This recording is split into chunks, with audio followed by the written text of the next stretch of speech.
Hi, Tim Biggam back this week again for Traders Exclusive, and so far what a week we have seen, even with the government shutdown and no data. Certainly a lot of stuff still coming out of Washington.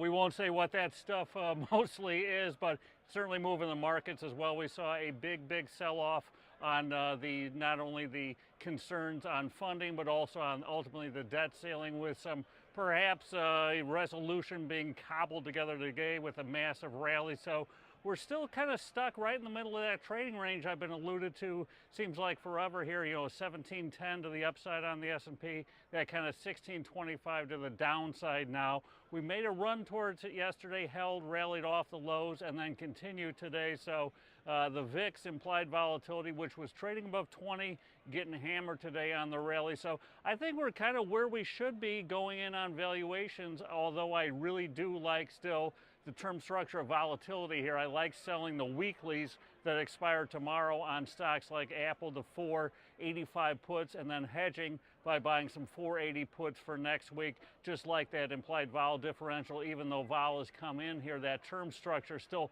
very steep as nervousness is flowing through to the really short dated stuff here. Also looking out, we saw finally these big momentum names, the Netflix, the Teslas, the Green Mountains of the world, finally get clobbered a little bit. Priceline traded back below 1,000.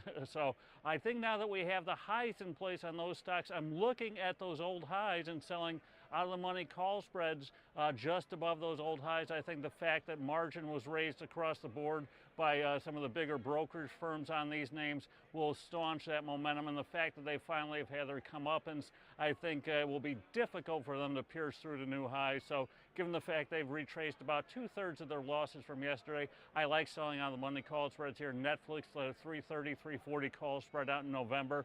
Looking at Tesla at that 200 strike price, well above almost everyone's analyst estimate for next year, to say the least, for this year. And looking at Green Mountain at that kind of 80, 85 again out in November. So I just think we'll have a big range, no change sort of market here.